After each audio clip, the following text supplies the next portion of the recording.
Bonjour à tous, ici votre animatrice Lynn et je suis une alcoolique.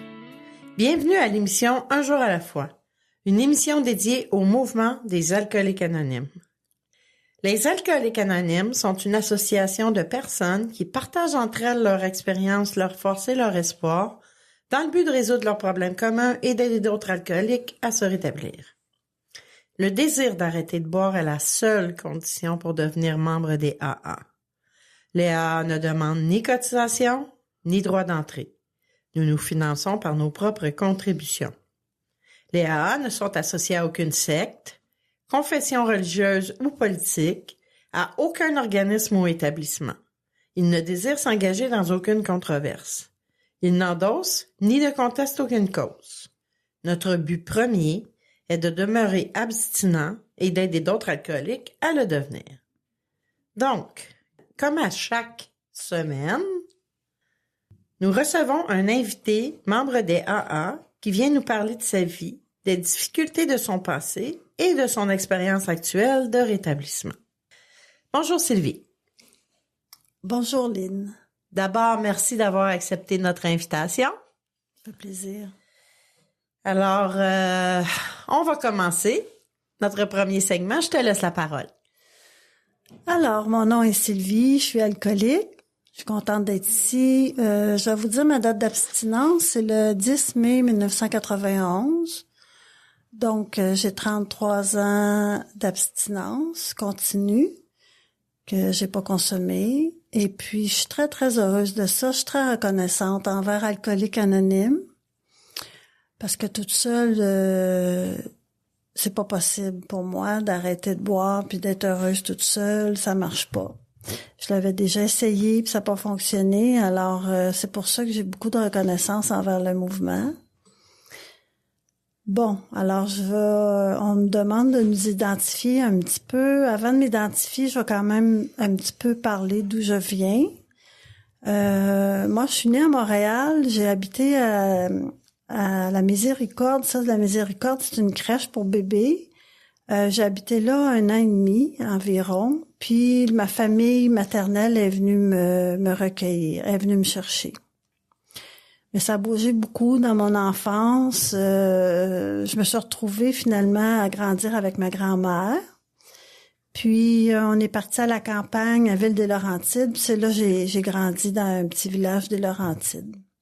Très sympathique. On était environ 2 à 3 000 habitants. C'était agréable à y vivre. Par contre, j'étais un enfant assez anxieuse. C'est sûr, dans ma condition familiale, je pense que ça l'a aidé à être anxieuse un peu. J'étais un petit peu insécure et tout ça. Mais je le cachais très bien. J'étais quelqu'un qui aimait beaucoup jouer, rire et tout ça. Puis je cachais mon anxiété, je cachais tout ça en dedans. Et c'est sûr, moi, j'ai été attirée vers l'alcool assez jeune, comme souvent ça arrive chez les alcooliques, là. Je me souviens la première fois que j'ai goûté à l'alcool, là, j'avais 5 ans. Et je me souviens de la chaleur que ça m'avait faite à l'intérieur. J'avais trouvé ça bien le fun. C'est sûr qu'à cet âge-là, là, j'ai pas eu accès à de l'alcool ni rien là quand même, mais je me souviens d'y avoir goûté, puis je me souviens d'avoir aimé ça. Alors, j'ai continué à vivre avec ma grand-mère, c'est sûr. Là, je restais avec elle jusqu'à l'âge de 25 ans. Alors, je suis partie tard. Je suis partie tard de la maison. J'étais comme je vous disais, j'étais une personne insécure. Je voyais pas comment je pouvais arriver toute seule à subvenir à mes besoins toute seule. Là, c'était angoissant pour moi. Alors, j'ai commencé à boire assez jeune, je dirais là 12-13 ans. Là, ça a été plus régulier. Je me souviens des premières brosses, là, je dirais, là, à 13 ans, c'était dans un mariage à Québec. Ça a été la brosse, là, monumentale, qui a commencé l'histoire. Et j'ai bu du vin rouge avec du gâteau. de mariage, c'est pas, je suggère pas, là, c'est pas vraiment un bon mélange. Puis, je me souviens, j'étais aux toilettes, puis j'entendais cogner dans la porte. C'était dans un logement, là, puis c'était un petit logement, bon, en tout cas. Et puis, j'entendais cogner, il y avait juste une salle de bain, puis ça cognait, puis j'entendais dire, c'est une jeune avec les cheveux longs, ben, elle vomit, tu sais. Puis j'ai comme pris la toilette en otage, là, puis ça, je me souviens de ça. Puis quand je suis sortie de cet endroit-là, je suis partie avec une cousine éloignée, là, on a marché dans les rues de Québec. Puis je me rappelle que j'avais un mal de tête, là, un mal de tête incroyable. Puis en même temps, curieusement, je me sentais bien. J'avais comme le corps engourdi. J'avais mal à la tête, mais mon corps, il était correct, là. Tu sais, j'étais encore un peu dans les vapes du vin. Et moi, quand je buvais, là, ça m'enlevait ça, cette angoisse, cette boule-là dans le ventre que j'avais tout le temps, là, l'angoisse. Et puis, j'ai aimé cet effet-là. J'aimais pas l'allergie physique, là, comme on dit, les alcooliques, on est allergiques physiquement à l'alcool. J'aimais pas quand j'étais malade, mais j'aimais le buzz que ça apportait. J'aimais être enivré. Même les blackouts, j'aimais ça. On est ailleurs pas mal, là. Puis, ça a continué comme ça. C'est sûr que étant jeune, c'était pas trop inquiétant pour ma famille. On disait, bon, elle expérimente, elle est jeune, elle fait des expériences, puis c'est correct, tu sais. Ça a été long, mais ça a été progressif quand même tout le temps.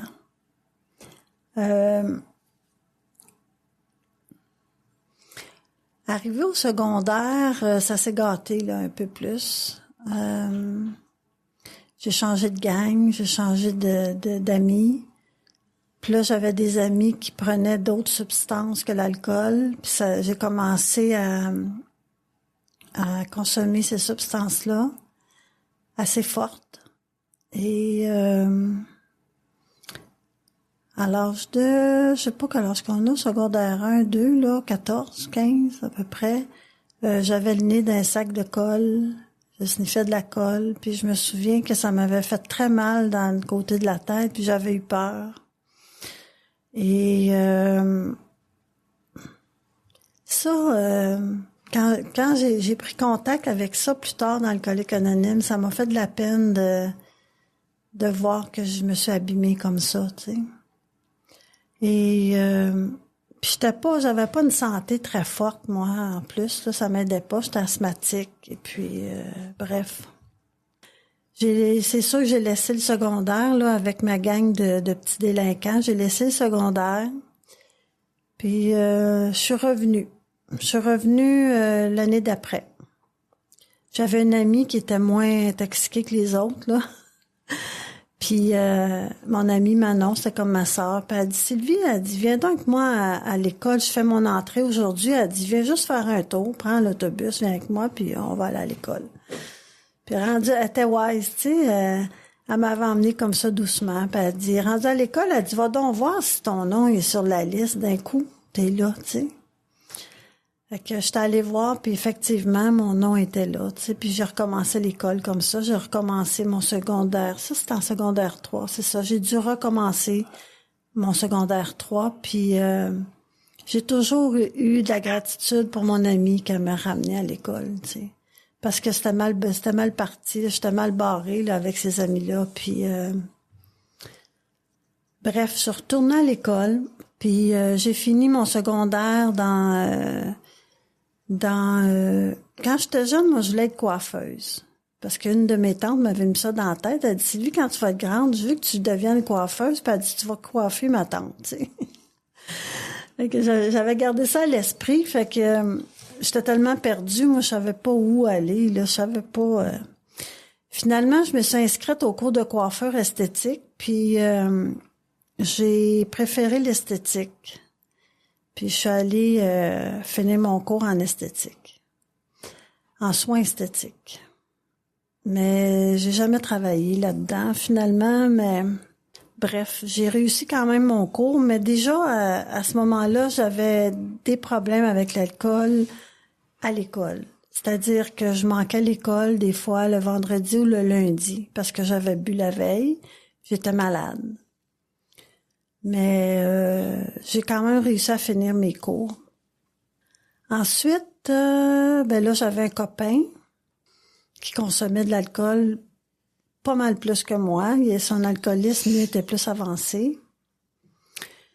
Puis c'est sûr que ça l'a aidé à consommer encore plus, hein, l'effet d'entraînement, puis tout ça. Puis lui, il consommait d'autres choses aussi, fait que je retournais un petit peu encore dans les substances. Et puis ensuite, c'est ça, j'ai fini mon cours, j'étais allée travailler d'un job que j'aimais pas vraiment, qui avait pas rapport avec mon cours. Puis à ce moment-là, à Québec, il y avait eu un référendum, puis on avait perdu le référendum. Ça, c'est le gouvernement qui voulait séparer le Québec du reste du Canada pour devenir indépendant. Puis les jeunes, ça avait embarqué pas mal les jeunes, ça, puis on était pas mal politisés, puis on voulait l'indépendance, puis tout ça. Puis on a perdu. Et ce que ça a fait, ça, c'est beaucoup de jeunes qui sont... Puis il y avait aussi... il y avait comme une récession aussi à cette époque-là. Fait que ça l'a amené beaucoup des jeunes de mon village, de nos amis, à aller travailler dans l'Ouest canadien. Ouais, c'était toute une époque. Ça te rappelle des choses? Oui. On va s'arrêter pour une pause publicitaire, Sylvie, puis on revient tout de suite après. Merci. Ce dont je me souviens le plus souvent, c'est la solitude que je ressentais. L'isolement au milieu du monde. À la fin, je trouvais plus de plaisir à boire. Depuis que j'ai commencé à assister aux réunions des AA, je me sens revivre. Et c'est peut-être ce que j'ai vécu de plus important. Je m'aime réellement moi-même. Et c'est très bon. Les AA sont comme un miracle dans ma vie. Les alcooliques anonymes, ça fonctionne. Cherchez-nous dans l'annuaire téléphonique, dans votre journal ou sur aa.org.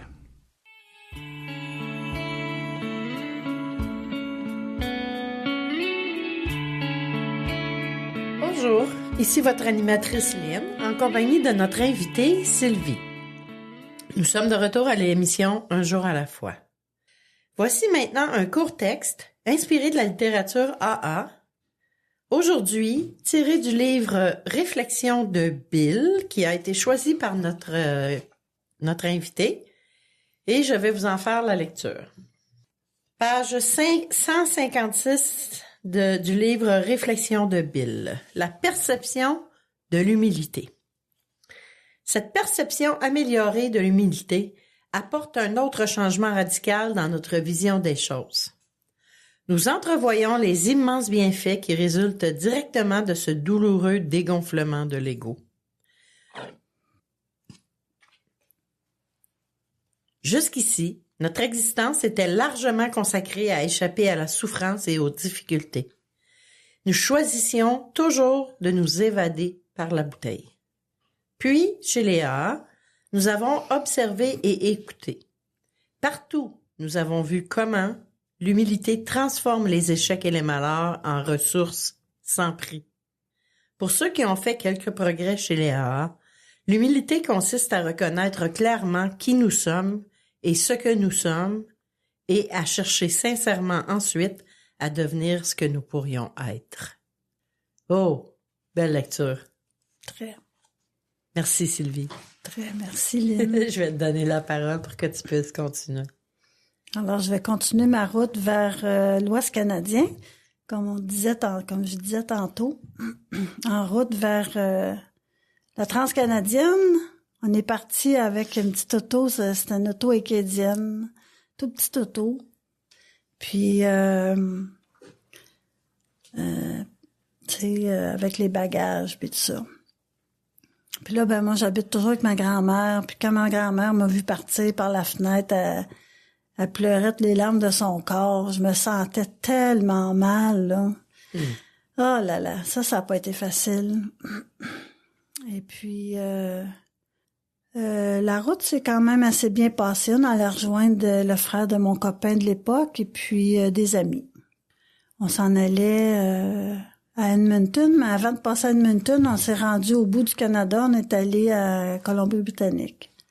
On est allé faire la cueillette des cerises, la cueillette de fruits, le picking cherry, dans un verger avec c'était Mr. Smith qui était là.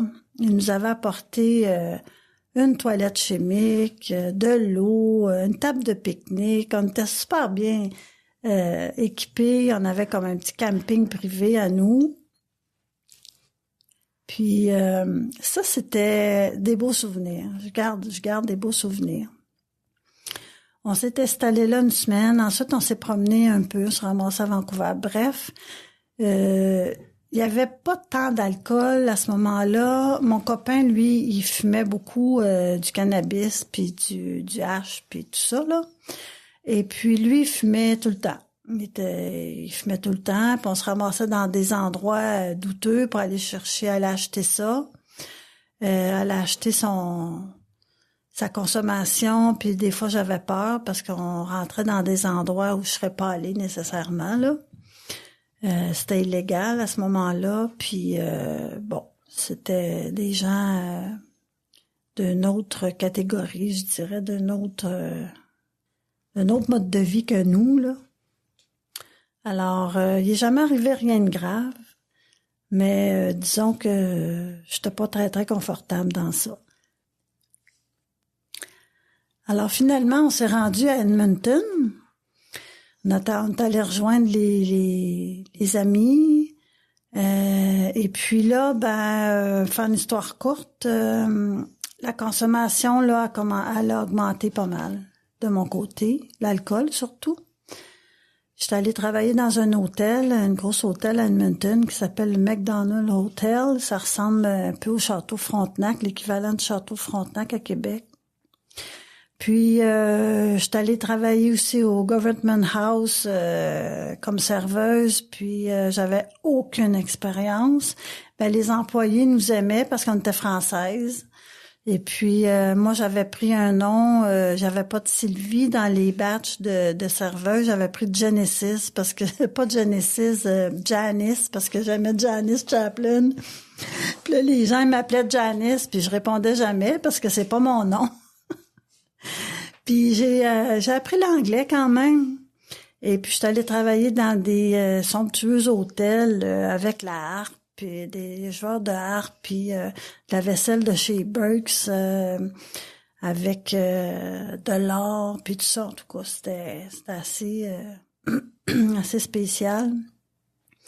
Il y avait des journalistes aussi qui filmaient, puis tout ça. C'était des gens du gouvernement. Alors, c'était ça. Mais c'était une expérience vraiment, vraiment agréable. Je m'étais mis copine, moi, avec une Anglaise d'Edmonton, puis je disais toujours, comment on dit ça? Would you like a refill? Là, c'est une phrase que j'ai appris parce que je savais pas comment dire ça. Là. Voulez-vous encore de l'alcool, tu sais? C'est sûr qu'on buvait un petit peu sur la job, là. Des petits one-shots dans l'ascenseur, ça paraissait pas, tu sais. On ramassait beaucoup, nous autres, on ramassait vite les verres, tu sais. Mais je veux dire, je me suis pas déplacée assez, là, pour qu'on s'en rende compte. Fait que là, l'alcool a continué à couler à flot. Puis là, on a rencontré un ami, un gars de cette île. Puis là, lui,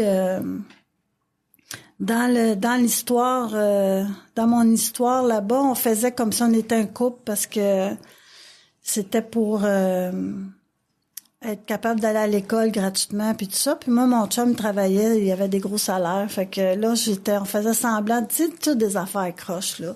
On faisait semblant d'être en couple, puis de fil en aiguille, on est devenus amis, là, mais juste amis. Puis lui, c'est un buveur de tequila, puis il buvait, il se saoulait 2 fois par jour. Une fois l'avant-midi, après il allait dormir 3-4 heures, il se relevait vers l'heure du souper, puis il se saoulait une 2e fois. Alors, c'était un grand, grand buveur. Puis j'ai appris à boire de la tequila avec lui, tu sais. Puis j'étais à peu près sûre que c'est là que je suis devenue alcoolique. On dit que l'alcoolisme, c'est une maladie qui progresse. Et à un moment donné, il vient un temps où on dépasse une limite, puis c'est irréversible. D'un coup qu'on est alcoolique, on peut plus boire normalement par la suite. Souvent, on dit dans le mouvement, c'est comme le cornichon, c'est comme le concombre qui devient un cornichon. Donc, le cornichon redeviendra jamais un concombre. C'est comme un buveur qui dépasse la limite, parce qu'on a trop bu. Ben là, c'est fini après, on peut plus boire normalement. Ben, c'est pas tout le monde qui développe l'alcoolisme. C'est sûr qu'il faut avoir des prédispositions, en tout cas selon moi. Je les avais. J'avais l'allergie physique, ça c'est sûr. Puis quand tu mets des grandes quantités d'alcool dans ton corps, tu as l'allergie physique, immanquablement, on devient alcoolique. Et puis là, je suis pas mal sûre que moi, à l'âge de 21 ans, je suis une alcoolique. Je le savais pas. Je connaissais pas Alcooliques Anonymes encore.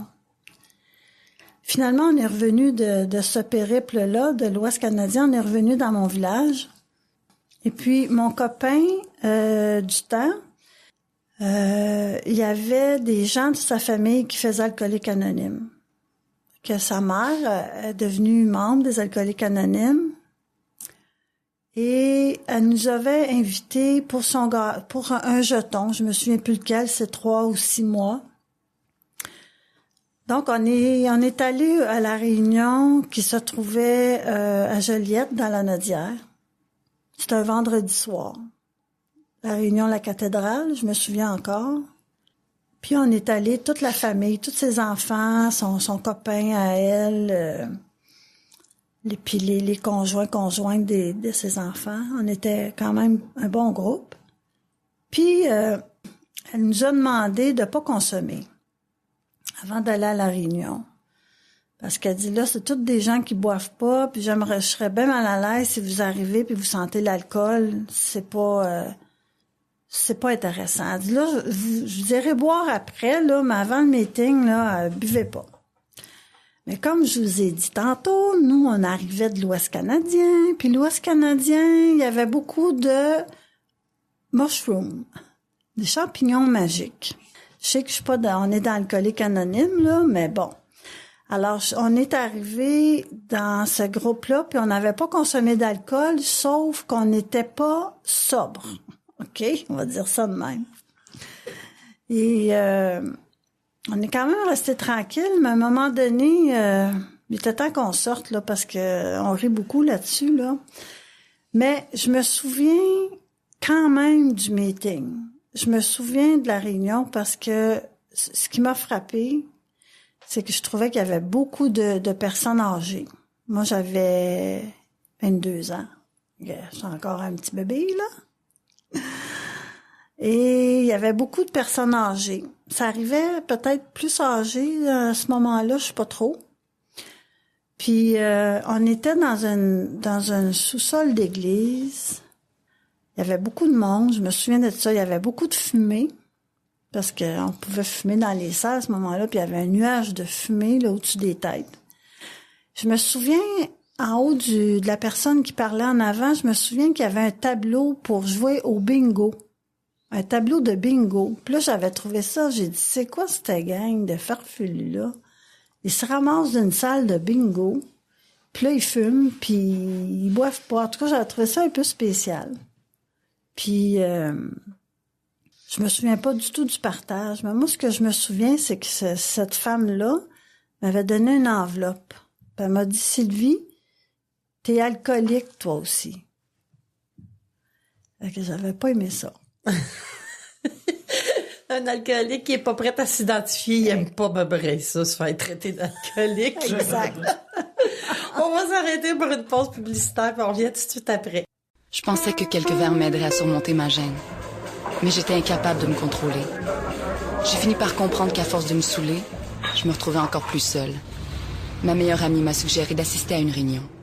Quand je suis entrée, La pression au travail était telle que j'ai commencé à boire pour passer au travers. Je n'aurais jamais pensé que l'alcool me ferait perdre mon emploi. À ma première réunion des AA, j'ai compris que je n'étais pas seul. J'ai eu la difficulté à admettre que j'avais un problème. Chez les AA, j'ai trouvé une solution et de l'espoir.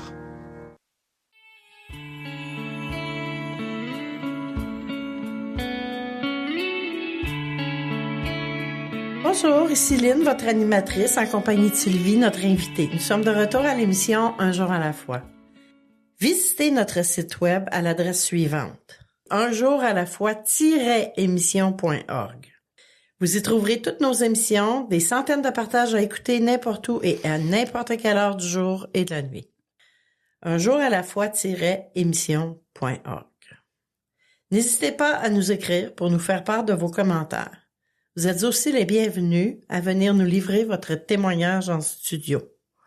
Alors, se faire dire qu'on est alcoolique quand on n'est pas prêt à l'admettre, ça nous fait pas plaisir.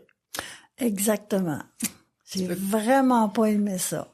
Elle est venue me blesser dans mon orgueil, je pense, hein? Mon orgueil du haut de mes 21 ans, là. Pourquoi ça m'a blessée? Parce que je me comparais avec elle. C'est une femme qui avait l'alcoolisme beaucoup plus, je dirais, plus avancé que le mien. Puis je faisais pas les mêmes choses qu'elle quand je buvais. J'étais pas encore rendue là. Et évidemment, ça a piqué ma curiosité parce que je suis partie avec l'enveloppe dans mes mains. Puis à un moment donné, je me suis retrouvée toute seule avec cette enveloppe-là. Puis là, je l'ai ouverte. Puis j'ai vu les questions. À ce moment-là, il y avait 20 questions. C'est 20 questions. Puis ça disait, si vous répondez oui à 2 ou 3, je me souviens plus, 2 ou 3 oui, qu'on est alcoolique. En tout cas, à ce moment-là, je pense que c'était 3 oui parce qu'il y avait 20 questions.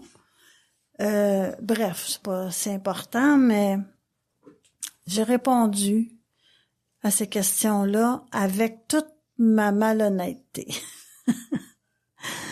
J'étais pas prête, j'étais pas prête encore. J'étais pas rendue au bout, j'avais pas fini ma broche, j'avais pas fini ma cuite.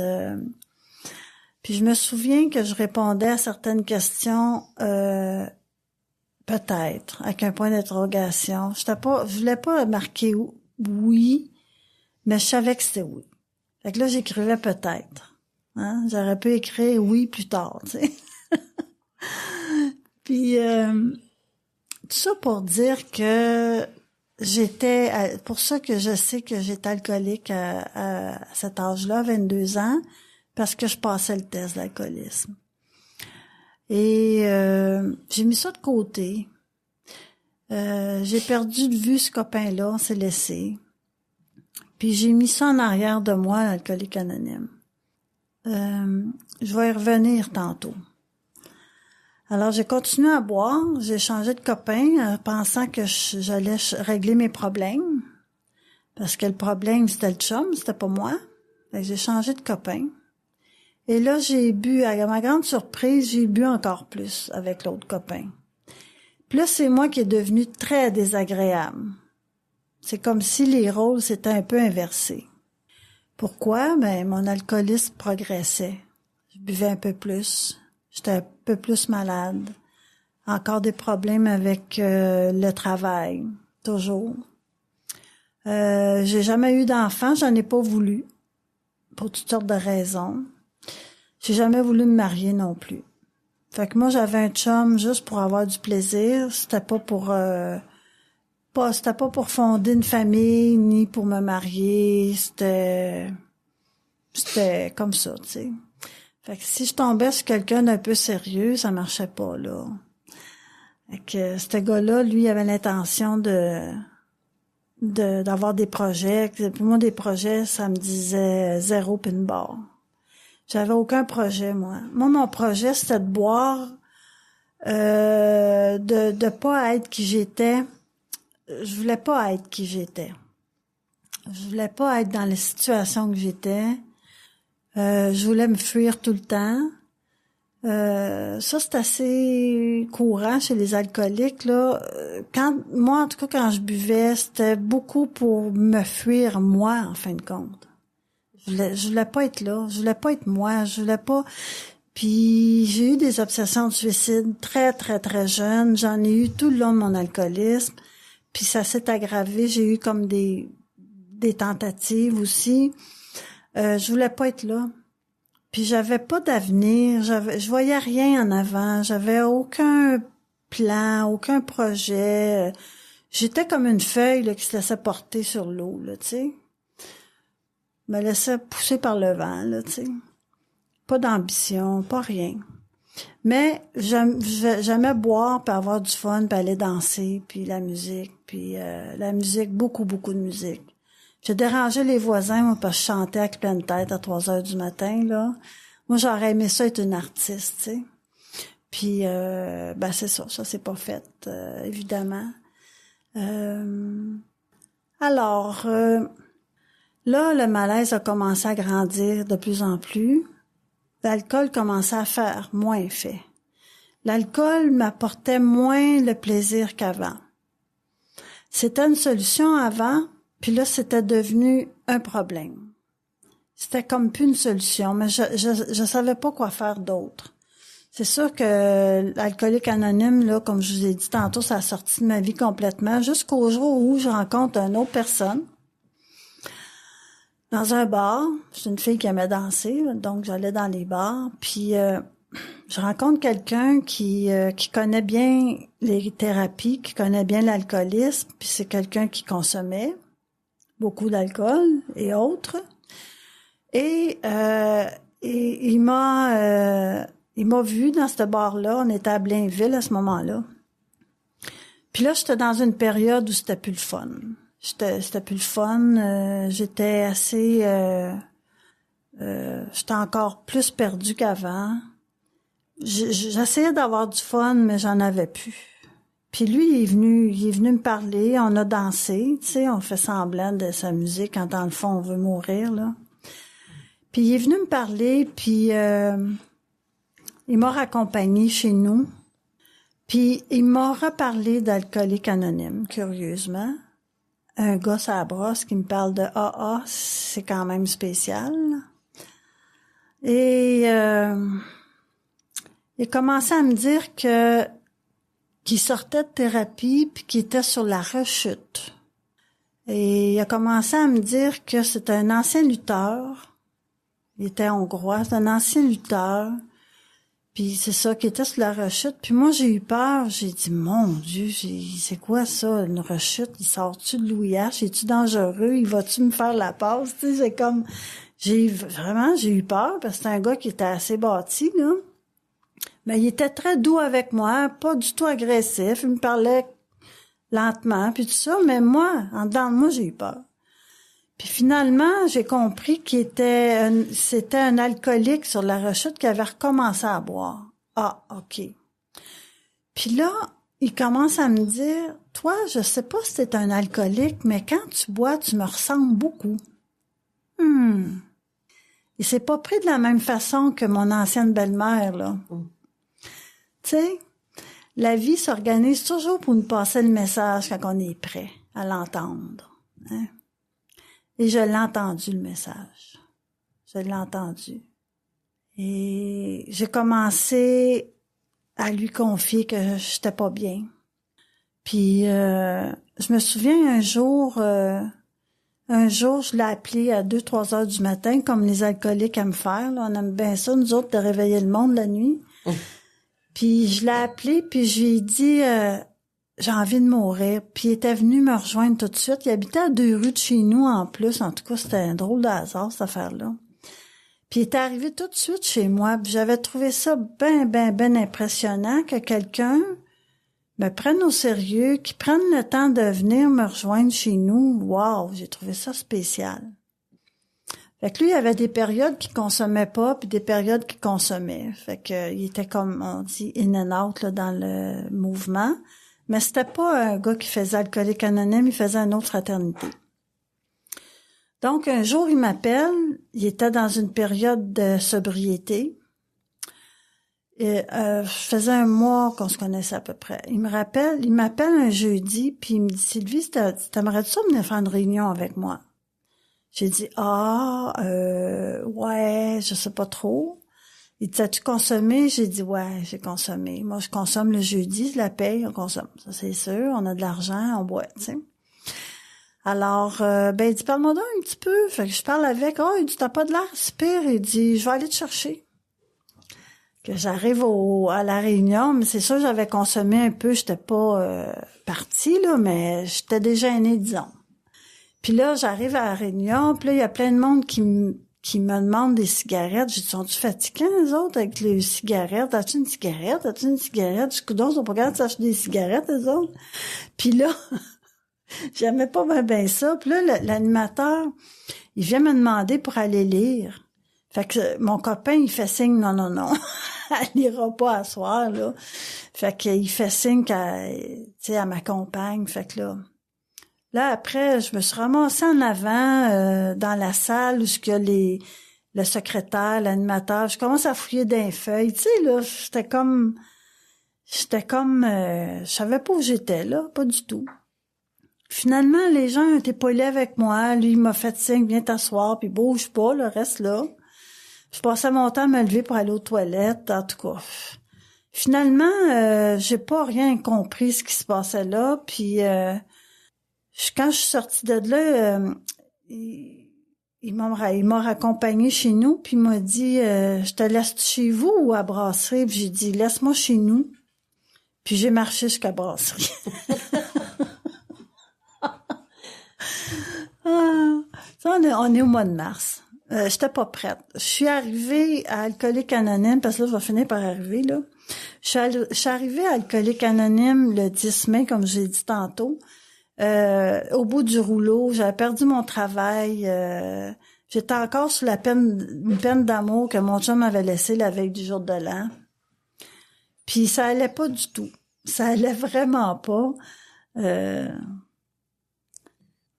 que je me suis dit peut-être que j'ai besoin d'aide. Tu commençais à mûrir pas mal, là. Exact. On va s'arrêter pour quelques secondes. On va prendre pour la pause publicitaire. Si l'alcool a perdu de son charme pour toi et si tu ne peux pas arrêter de boire, j'ai fait quelque chose et ma vie a changé. J'ai maintenant des amis qui m'acceptent pour ce que je suis. Nous sommes dans l'annuaire téléphonique, votre journal local ou sur le web. Les Alcooliques Anonymes.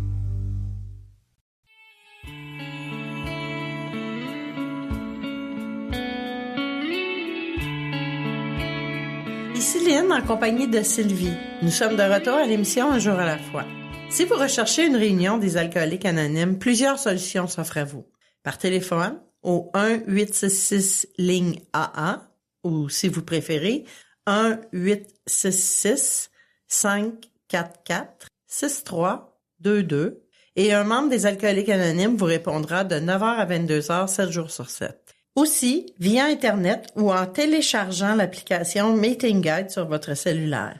Vous aurez accès aux horaires des réunions en présentiel et en ligne, où que vous soyez dans le monde. On va poursuivre le beau message de Sylvie. C'est notre dernier segment. Merci, Lynn. Alors, comme je disais, j'ai vraiment réalisé que j'avais besoin d'aide. Je n'étais pas capable d'arrêter de boire par moi-même, même si j'ai souvent essayé.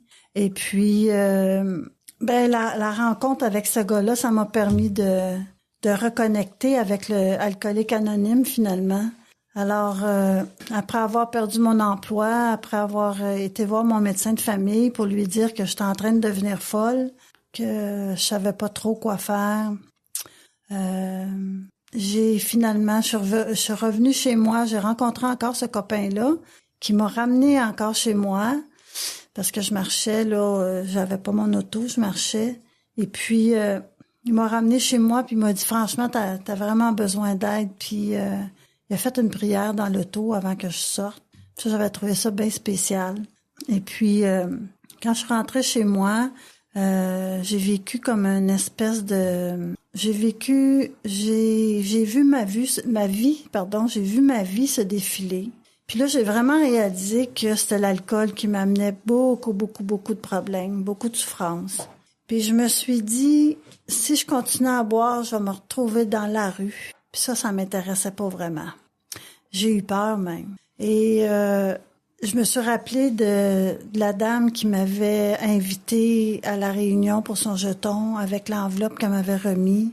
Tout ça m'est revenu à la mémoire. Et puis j'ai dit, wow, OK, je pense que c'est le temps que j'appelle pour demander de l'aide.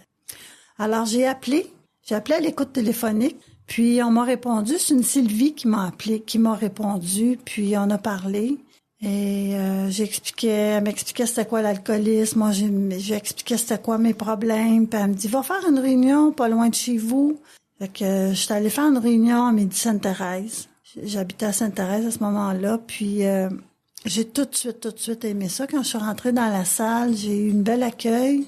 Il y avait beaucoup de monde, il y avait beaucoup de gens là, qui avaient l'air de bonne humeur, puis tout ça, puis c'était une grosse salle. Avec beaucoup de personnes. Puis j'étais allée chercher mon enveloppe, mais là, c'est moi qui l'ai pris, mon enveloppe. J'étais allée chercher mon enveloppe pour de vrai, tu sais. Puis j'ai répondu aux questions d'une façon beaucoup plus honnête. Et puis, j'ai constaté que j'étais vraiment un alcoolique qui avait besoin d'aide. C'est important de dire ça, un alcoolique qui a besoin d'aide. Parce que il faut... comment je pourrais dire ça, donc? Il faut vouloir de l'aide. Si on veut pas d'aide, ça donne rien. Comme la première fois, on m'a tendu la main, mais moi, j'en voulais pas d'aide. Mais quand tu veux de l'aide, on en reçoit. Quand on demande de l'aide, on en reçoit, tu sais. Puis avant de demander de l'aide, il faut vraiment tout essayer par nous-mêmes pour se rendre compte qu'il n'y a rien qui marche. Il faut tout essayer pour vraiment être capable de dire, moi, là, je suis impuissante devant l'alcool, je suis incapable d'arrêter de boire par mes propres moyens, j'en ai pas de solution. Hein? Puis d'en haut, on m'a présenté une solution. Puis on m'a dit, garde Sylvie, ça fonctionne pour nous autres, ça va fonctionner pour toi aussi, puis on va t'aider. Puis c'est ça qui est arrivé. J'ai eu de l'aide tout de suite. Moi, mon premier jour d'Alcoolique Anonyme, j'avais une marraine. La marraine, c'est la personne que tu peux appeler, que tu peux poser des questions, tu peux lui raconter comment tu te sens. Puis cette marraine-là, elle m'a guidée dans le programme des Alcooliques Anonymes. On appelle ça les étapes, les 12 traditions. Elle m'a guidée dans le service. Elle m'a guidée dans le marrainage. Elle m'a beaucoup aidée. J'ai pas été longtemps avec elle, mais vraiment, là, elle m'a parti, là, du bon pied. Et ensuite, j'ai commencé à aimer ça, faire des réunions. J'ai commencé à m'impliquer tout de suite, moi, dans le mouvement, parce que c'est mon cheminement. J'ai commencé à faire le café, j'étais allée dans les congrès. Mon premier café, moi, j'avais 3 semaines d'abstinence. Et puis, le premier congrès que j'ai fait, on m'a mis à l'accueil, j'avais 2 semaines d'abstinence. Et puis, je peux vous dire, quand ça fait plusieurs centaines de poignées de main que tu donnes, là, tu flottes après. Moi, je flottais après, là, j'ai dit, wow, je trouvais ça puissant, le mouvement, les étapes, toutes les nouvelles rencontres que j'ai faites. Là, j'étais avec des gens qui étaient sobres. Hein? On nous dit de laisser les amis de brosse, là. C'est pas une bonne idée de continuer à aller encore dans les bars puis les amis de brosse, tout ça. Fait que j'ai changé mon mode de vie complètement, là. J'allais dans les réunions, mes amis étaient sobres. J'allais danser dans des bars sans alcool, j'aimais la danse, j'ai continué à aimer la danse, fait que je dansais sans boire, ça coûtait pas mal moins cher. Je me rappelais ce que j'avais fait dans la soirée, puis le lendemain matin, j'avais pas mal à la tête, puis j'avais pas fait de niaiseries, fait que c'était bien le fun. Alors, je me suis impliquée dans Alcoolique Anonyme parce qu'on me l'a suggéré, on m'a dit, Sylvie, garde, tu peux faire ça, on va t'aider, puis j'ai commencé à faire des trucs, puis rien de compliqué, là. Moi, je suis restée toujours à peu près au niveau du groupe. Je m'enraîne aussi des nouvelles. J'ai toujours fait ça. J'aime bien ça. J'en ai pas beaucoup, là, c'est ainsi, mais c'est correct. On a ce qu'on a de besoin, là. Moi, je cours après personne, mais quand quelqu'un me demande, ça me fait plaisir d'accompagner la personne dans les étapes. Comme on a fait avec moi, je redonne ce que j'ai reçu. Le mouvement des Alcooliques Anonymes, c'est un mouvement c'est planétaire, c'est grand, c'est impressionnant, toute la structure, là, maintenant, je vais beaucoup sur des Zooms, il y a des gens de partout qui viennent faire des réunions, c'est le fun. Au mois d'octobre de cette année, septembre-octobre, j'ai J'ai assisté à au premier congrès international de groupes en ligne. J'ai fait des meetings au Brésil, avec des Brésiliens. En Indiana aussi, il y avait l'Islande, je pense qu'on dit, l'Islande. En tout cas, en Indiana, eux autres je les ai trouvés pas mal au bout, là. Ils étaient super drôles, très, très spirituels. À leur meeting, eux, à la fin, on faisait une période de méditation. Puis l'animateur, il jouait de la harpe. C'était quand même wow. J'ai passé toute la journée de vendredi avec les gens en Indiana. Il y avait un accent comme australien, là. Puis c'était... j'ai adoré ça. Les Brésiliens... J'avais les yeux pleins d'eau quand j'ai fait ce congrès-là, parce que là, tu vois vraiment la grandeur d'Alcooliques Anonymes. Il y a des gens qui vont beaucoup à l'international, des administrateurs qui vont ouvrir des groupes dans d'autres pays. Tu sais, il y en a pour tout le monde. Moi, je suis pas allée dans ces fonctions-là, mais c'est juste pour dire que du café, que tu peux faire du café d'une salle de meeting à faire jusqu'à l'international dans Alcooliques Anonymes, c'est vraiment quelque chose de grandiose. C'est quelque chose d'extraordinaire. Puis tout ça, c'est basé sur un mode de vie spirituel où il n'y a pas de boss. Imaginez. Hein? Essayez de faire comprendre ça à une multinationale qu'il n'y a pas de boss. Ils vont dire ça, c'est impossible. Tu sais? Ben, nous autres, on le fait. On n'a pas de patron. On dit, c'est un mouvement spirituel, c'est un Dieu d'amour tel qu'il peut se manifester dans notre conscience de groupe. Un Dieu tel que l'on conçoit. Une puissance supérieure, on l'appelle comme on veut. Puis c'est toujours la conscience de groupe. Quand tu assistes à ta conscience de groupe, dans ton groupe d'attache, c'est toujours ça qui a raison du fonctionnement du mouvement. C'est la force du mouvement, c'est les groupes. Fait que c'est comme une pyramide à l'envers, tu sais. Alors, le nouveau, il est extrêmement important. La personne qui arrive dans le mouvement est important parce que c'est la relève, c'est ce qui nous nourrit, c'est notre raison d'être. Moi, je continue à faire d'Alcooliques Anonymes pour essayer de transmettre le message à un alcoolique qui veut mourir dans le fond de son sol ou dans son auto, ou peu importe, là, tu sais.